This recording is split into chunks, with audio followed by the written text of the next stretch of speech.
leni. Sema leni nne, mnanielewa? Yaani huku ziwe barabara mbili, halafu zinatenganishwa na kule ziwe barabara mbili. Mwaka 75 Mjerumani alipanga kujenga hiyo barabara. Kwa nini? Kwa sababu, na haya ni mambo yale yale niliyokuwa nasema tumebarikiwa. Yaani sisi tuna bandari ya Dar es Salaam, tuna bandari ya Mtwara, tuna bandari ya Tanga. Alafu Mungu alivyotupendelea akatuwekea nchi 6 landlocked. Nikisema landlocked mnazifahamu? Nchi ambazo hazina mlango wa bahari. Tuna Kongo, mizigo inapita hapa mnaona. Tuna Zambia, tuna Malawi kwa upande mwingine. Alafu upande ule tuna Rwanda, tuna Burundi, tuna Uganda, tuna Ethiopia na tuna Sudan. Zote hizo tukitengeneza miundombinu bora, mizigo yao watachukulia.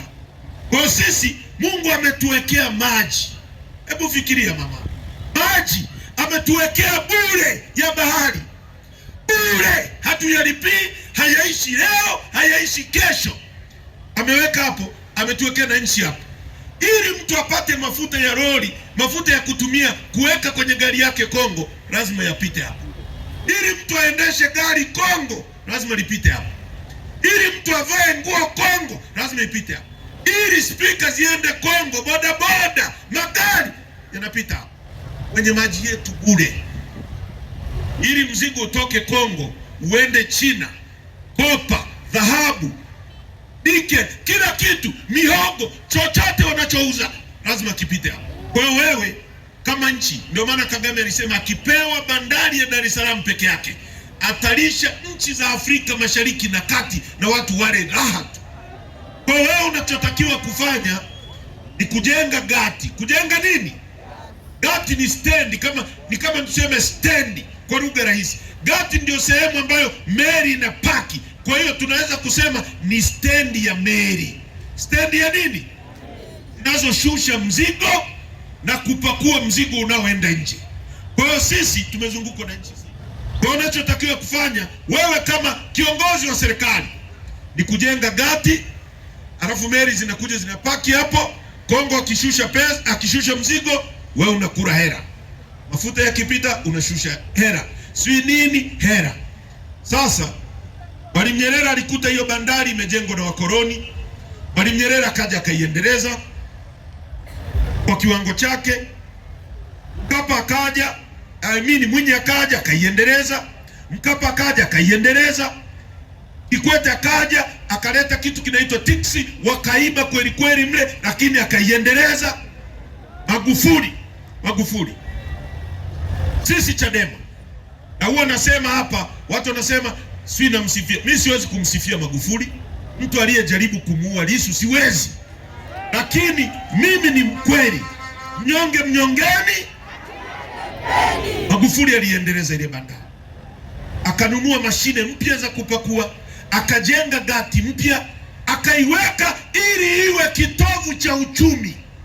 Iwe na efficiency. Sema efficiency. Efficiency hizo ni kizungu kikubwa, ufanisi kwa Kiswahili. Ishushe mizigo kwa haraka, iweze kushindana na bandari ya Beira, iweze kushindana na bandari ya Mombasa, na iweze kukompiti na bandari ya Lobito ya Angola. Ikajengwa vizuri, ikawa pale. Kwa hiyo sisi tukae pale, ni pesa tu zinaingia. Hata watu wasio na kazi, mkae nyumbani mlipwe pesa na serikali kila mwisho wa mwezi. Huu unakula mpunga wako, umekaa umenyanyua miguu, kwa sababu Mungu amekuweka kwenye nchi nzuri. Huyu mama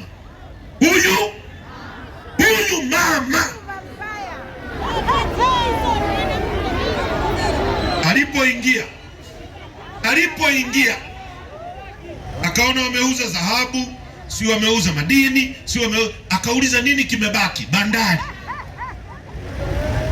Akaenda kwa Waarabu wa Dubai. They are peoples.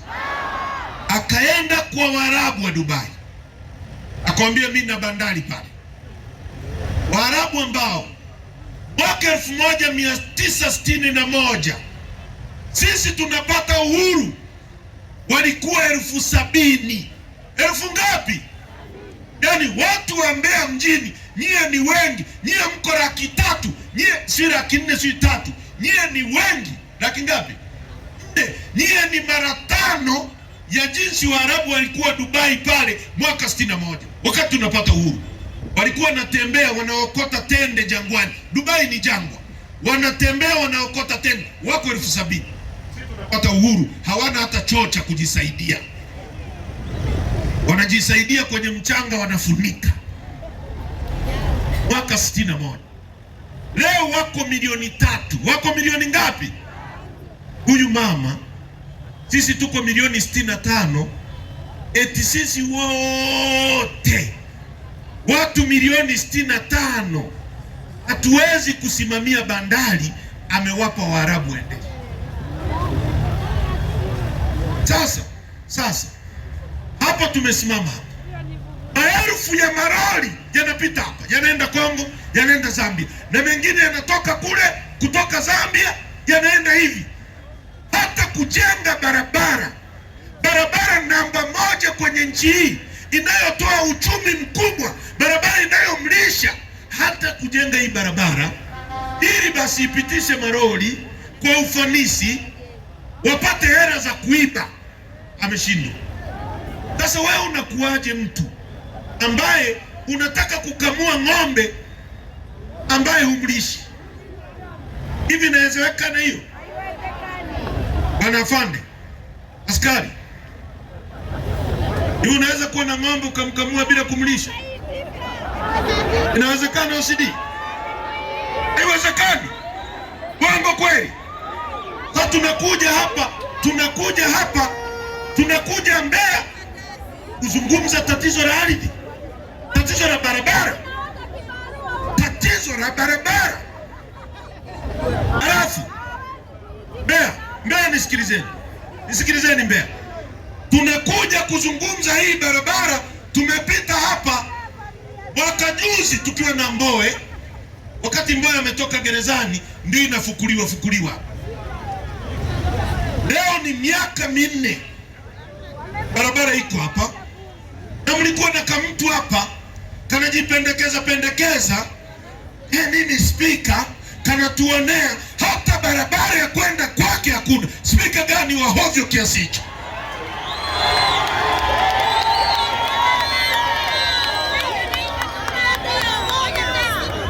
Barabara imewashinda, alafu eti mna wabunge. Hebu nisikilizeni Mbeya, juzi kwenye hiki kinachoitwa bajeti ya serikali wametenga trilioni 1. Trilioni ngapi? Eti pesa za usafiri wa viongozi wa umma, pesa za safari, shilingi trilioni ngapi? Sasa nikisema trilioni, sio kama mnanielewa.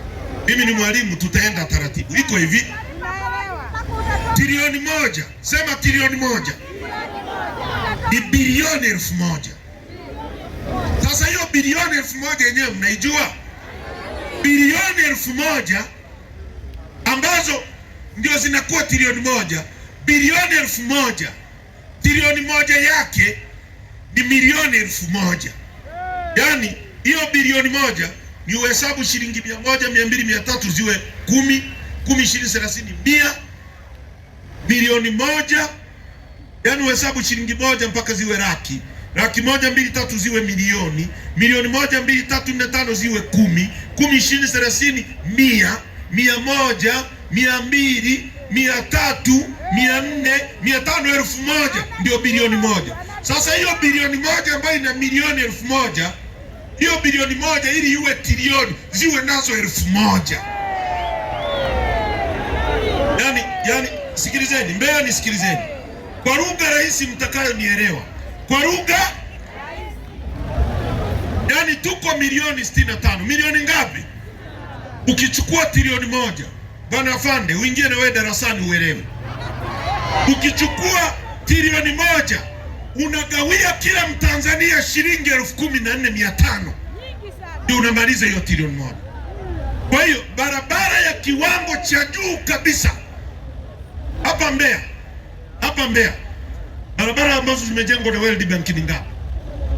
Kuna vibarabara watakuwa waliwapa na gani. Nataka muelewe vizuri, mimi ni mwalimu. Na gani ambao kuna barabara za World Bank. Iko Isyesye, Yaani ukiona barabara ambayo imejengwa, imewekewa vitu vya pembeni, pavement, imejengewa mitaro, imefunikwa, hiyo ni barabara ya World Bank. Ile barabara kwa kilomita moja inajengwa kwa shilingi 800 milioni mpaka 1000. Hivi vibarabara vya kijinga kama hapo ukipiga teke hivi rami inachubuka. Hivyo shilingi milioni 500.